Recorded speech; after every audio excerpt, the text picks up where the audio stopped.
the bleep is this game? Well, we have in the pink none other than Redphospurus, and this is a very unique game. I don't know why he isn't constructing his TC quite yet. Food pile, wood pile, what is going on? What is this game mode even? It looks like there are some Gaia units here as well, which is very, very strange to say the least. But I saw this 3v3 and I opted to just cast it because why not? There is 10k wood in that.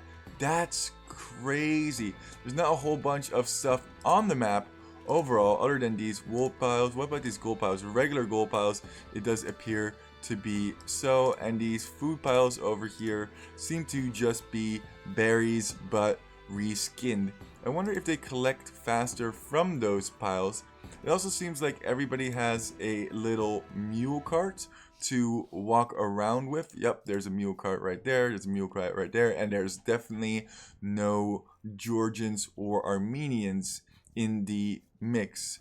What is this over here? Oh, the Gaia units are actually aggressive. A very unique game mode for sure, signaling that there is a tent over here. I wonder what happens if the tent gets killed. Would he be able to lure this scout to the TC? No, it doesn't appear to be so due to the aggro range. I wonder if you could build a TC and then drop on the tent. Has now also found his pile and mule cart, and just a very unique game mode. Not something that you would think Redphospurus would be involved in, but yet here he is. I was hoping to see a very unique strategy, obviously, but instead we're seeing a really weird game mode. Now, Stray Dog is a 2k individual playing as the Huns. We also have Ethiopians in the teal, and in the green, playing as the Poles, is another teammate of Stray Dogs. They definitely know each other because they're all freaking king. And I know that Big Tuna and Silver Star know each other as well because I saw them playing several games. You can hunt the flippin' camels. I love the reskins on this for sure. It looks like such a desert wasteland. It's a desert wasteland. Wow, it does look like these wood piles are just chopped indefinitely, left around. So it seems like you should just put your TC next to a wood pile and then you can continuously gather from it. I think Phosphor, maybe he was a little bit slower to make this. You can see that he is 2 villagers behind, but at least his wood pile is going to be safe indefinitely, right? I mean, there's only 9k wood in here. Romans having really, really cheap scorpions, I could see becoming a big part of the later strategy here.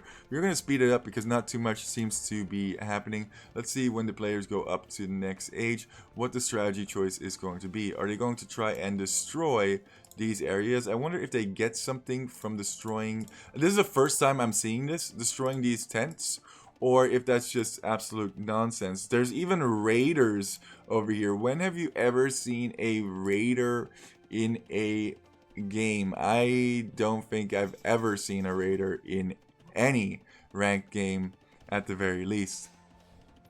I should have probably mentioned the freaking Civs of the other allies of Phosphor. In the red, we have Silver Star. Now, the bonus of Vietnamese is that they can see other TCs from enemies, so they can immediately send over to them and spot them. I guess you get a camel to start with as well, so it's not the biggest of deals. Some spearmen and some camels running around here as well. Looks like they're all consolidating on their pocket, not wanting to get King Gua. I'm gonna up these names the whole time. I haven't even talked about how the last one, Big Tuna, is Khmer, and I think that is because it of the wow. If you guys want to see me cast more games poorly, please like and subscribe, and don't forget that every time you like and subscribe, I mess up one less thing in one of these casts. Talking about messing up one less thing in these casts, the reason I think Big Tuna is playing as the Khmer is because it would help Redphospur with his scorpions. It increases their range by 1, and the Roman bonus is that the minimum range is reduced by 1, thus giving Romans a very, very powerful scorpion ability. Notice how far Redphospur is behind in terms of villagers, and it's not helping that all of his villagers are getting murked by scouts. Really light on the gold are Roman scorpions though. So, as long as he can get some gold, potentially get a stone and a castle, get the 33% faster and the upgrade up, those scorpions are going to be deadly. What's going on over here? Oh. Okay.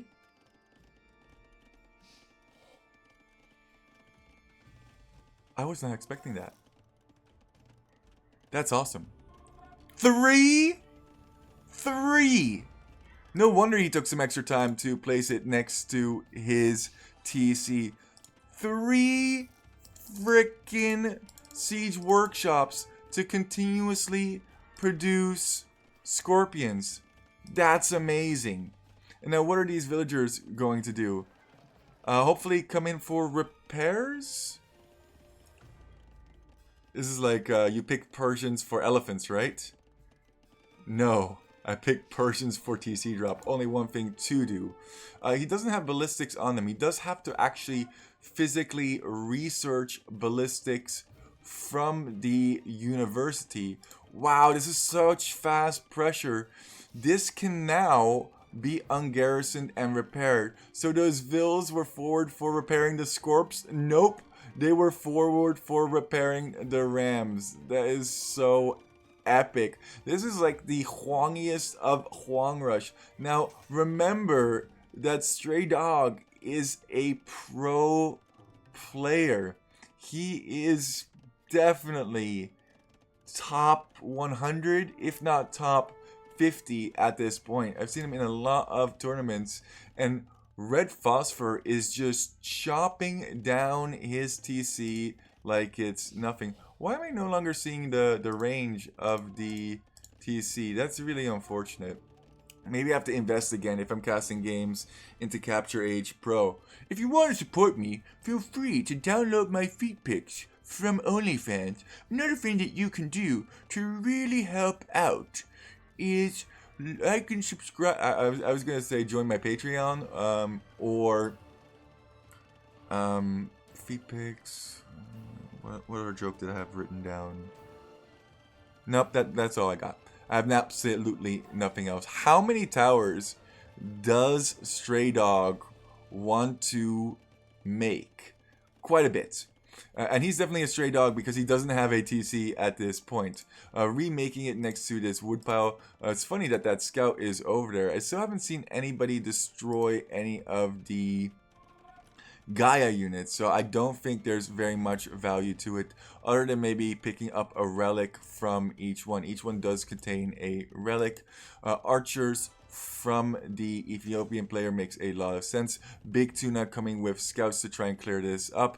Macroing backwards from the scouts of David Baby is Phosphor, trying to keep as many of those scorpions alive. Now the scorpions are getting picked off by Stray Dog as well. Has to keep them inside of the siege workshop until he has the numbers.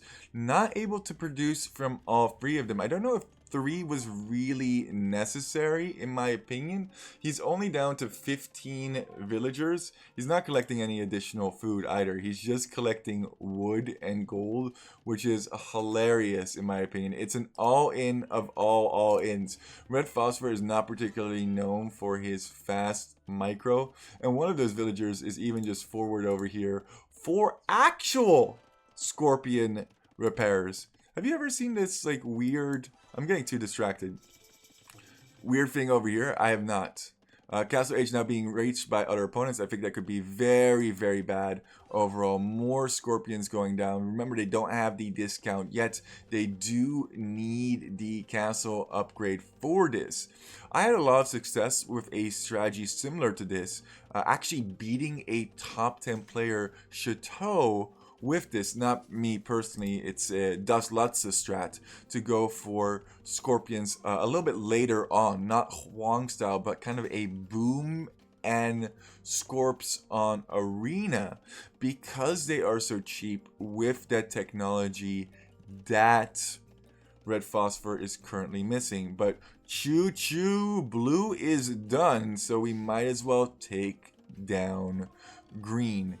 Green playing as the Poles have all of the Volrath set up. He already has a whole bunch of towers in defense, trying to make it go to the later stages of this game. A big old cleanup on the archers of Gao over here on the top. I know I haven't really been talking about the other players, but come on. This is where most of the action is. Let's be real. More Scorpions being produced from Redphosphor, but no ballistics yet.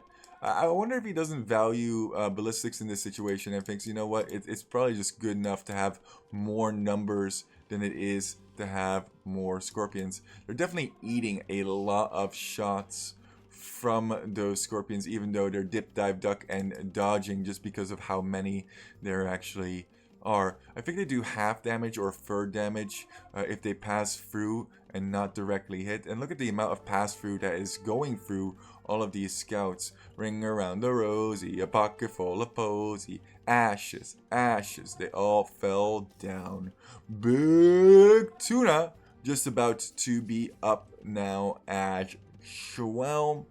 Blue trying to boom back into this game, but going to be relatively difficult just because he has been so displaced. Still significantly ahead of Redphosphor though, but the pressure is on the team of Stray Dog. I'm going to call it Stray Dog's team. I know it says Davy Baby over here, but I just know Stray Dog, so we're going to go with that. It's fine. Don't worry about it. Choo choo. One ram is all you need. That villager should potentially come out and repair that ram. It does indeed.